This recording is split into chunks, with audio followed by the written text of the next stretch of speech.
Welcome to Booklogy Club. If you wish to strive for peace of soul and happiness, then believe. If you wish to be disciple of truth, then inquire. इस channel का मकसद लोगों में किताबें पढ़ने का शौक पैदा करना है। हम इस चैनल पर मुख्तलिफ किस्म की किताबों का रिव्यू देंगे, जिनमें फ़लसफ़ा, तारीख, इंसानी माशरा, मज़हब और बैनुल-अक़वामी ताल्लुकात जैसी मौज़ूआत पर किताबों का रिव्यू होगा। हर किताब का चैप्टर वाइज रिव्यू होगा। आज हम अरशद महमूद की किताब तस्वर खुदा के पहले चैप्टर का रिव्यू देंगे। इस किताब के 16 चैप्टर हैं। इस किताब का मकसद हजारों साल पुराने तस्वर खुदा को आज के इंसानी इल्म के मुताबिक मुकाबले रख कर इसका असर नौ जायजा लेना है। आप किसी से पूछ कर देख लें खुदा या मजहब क्या है, वो इसका जवाब खुद अपनी इल्मी सतह के मुताबिक देगा। इस जवाब से पता चल जाएगा कि वो खुद कितना एक्सपोजर मिल चुका है। मौलवी का तस्वर खुदा और होगा और साइंसदान का और। इसका मतलब हुआ खुदा क्या है का तयन खुद इंसान अपनी इल्मी पस मंजर के हवाले से ही करता है। इस वीडियो में जो कुछ कहा गया है वो हर्फ आखिर नहीं है, मैं सोचने समझने की एक काविश है। फकत कदीम तहजीब पे और तस्वर खुदा किसी भी चीज़ के बारे में हकीकत पसंदाना रवैये तक पहुँचने के लिए इसके मागज़ यानी ओरिजिन की तरफ लौटना पड़ता है, यानी इसका मतालिया किया जाता है। इस चीज़ की अव्वल इब्तिदा कैसी हुई और किन अर्तकाई मराइल से गुजर कर अपनी मौजूदा शक्ल और सूरत में हम तक पहुंची है। एंथ्रोपोलॉजी के मुताबिक काबिल इम्तियाज नीम इंसानी नस्ल 30 लाख साल पहले वजूद रखती थी, जो सीधा चलता था, हाथों के साथ मुकम्मल तौर पर तरक्की पा चुकी थी। वो पत्थर के औजार इस्तेमाल करता था, वो खुराक का इंतज़ाम किया करता था। अलबत्ता बेहतर तौर पर काबिल शिनाख्त इंसान होमो इरेक्टस 5 लाख साल पहले मिलता है, जब वो आग का इस्तेमाल सीख चुका था, कम्युनिटी बनाकर हारों में रहता था और आपस में ही यकसा जुबान इस्तेमाल करता था। नियंडरथल के कदीम तरीन मजहबी ख्यालात के शवाहिद आसार कदीमा की खोज के मुताबिक 1 लाख साल से लेकर 35,000 साल पहले तक मिलते हैं और नियंडरथल मजहबी ख्यालात रखते थे जिनका ताल्लुक मौत से था। 50,000 साल कबल जदीद नू इंसानी होमो सेपियंस का आगाज हुआ।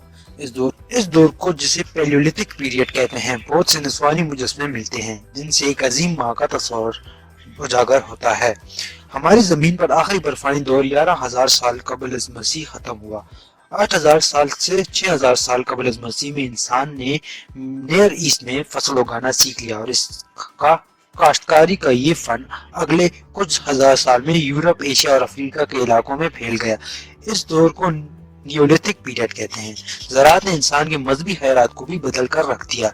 इस दौरान मजहबी मराकज़ यानी इबादतगाहें तामीर होने लगी और लोग छोटी छोटी इबादतगाहों में पूजा करने लगे, जो अपनी अपनी मकामी देवताओं से वाबस्ता होते और अपने ही माबूद के गुण गाते। इन लोगों के तमाम फनून और अदब बुनियादी तौर पर मजहबी नोयत के थे और फितरत के हर मजहर के नाम पर एक देवता था। मिसलन अल-इनिल बारशी देवता जिससे सबसे ज्यादा अहमियत रखता था, क्योंकि वो सैलाब लाता जिससे लोग निहायत खौफजदा रहते।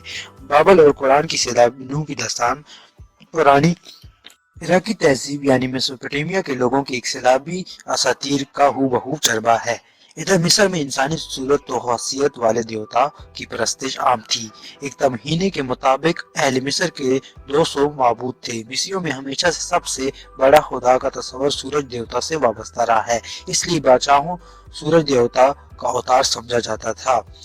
1400 से 1200 साल कबल मसीह में दौर कांसी के बाद लोहे के दौर का आगाज मशरक के करीब की तहजीब में एक नुक्ता इनकलाब की हैसियत रखता है। वहाँ एक कनानी कौम उभरी। अहदनामा कदीम यानी ओल्ड टेस्टिमेंट के बयान करदा बहुत से वाक़यात इन्हीं कनानियों के असातीरी हिस्सों से माहूस किए गए हैं। इनके यहाँ बाल देवता की बड़ी अहमियत थी। इनका ख्याल था कि जमीन की सरहेजी बाल की वजह से है और बाल देवता के बच्चे की कुर्बानी भी दी जाती थी। इनका अकीदा था कि पाक और मासूम बच्चे पर इनकी कुर्बानी देवता का गुस्सा खत्म कर देती है।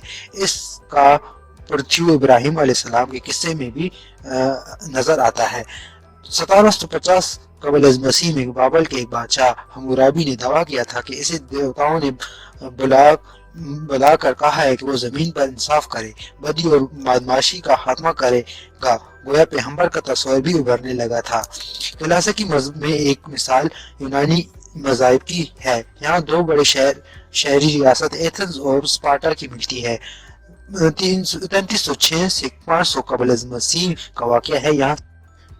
یہاں سائنس، فلسفہ، آرٹ، ادب اور سیاست کے علوم کو بڑا عروج حاصل ہوا۔ ان کے ہاں دیوتاؤں کی ادبی جائے کے بڑے شاندار اساطیری قصے پائے جاتے ہیں۔ یونانیوں کے عقائد کے مطابق معبود اکبر زیوس دیوتا نے انسانوں کو پیدا کیا اور وہ ان کے اچھے برے اعمال کا مشاہدہ کر رہا ہے۔ قدیم یونان میں فلسفیانہ فکر کا ارتقاء انسانی تہذیب میں اہم ترین مقام کی حیثیت رکھتا ہے۔ انسان دور کا ایک نہایت نیا دور شروع ہوا جس کی بنیاد مذہبی قصے نہیں، سیکولر عقلی بصیرت تھی۔ سقراط نے لوگوں کو سکھایا کہ اگر وہ ہر چیز کے بارے میں تنقیدی نقطہ نظر سے سوچا کریں۔ Thanks for watching.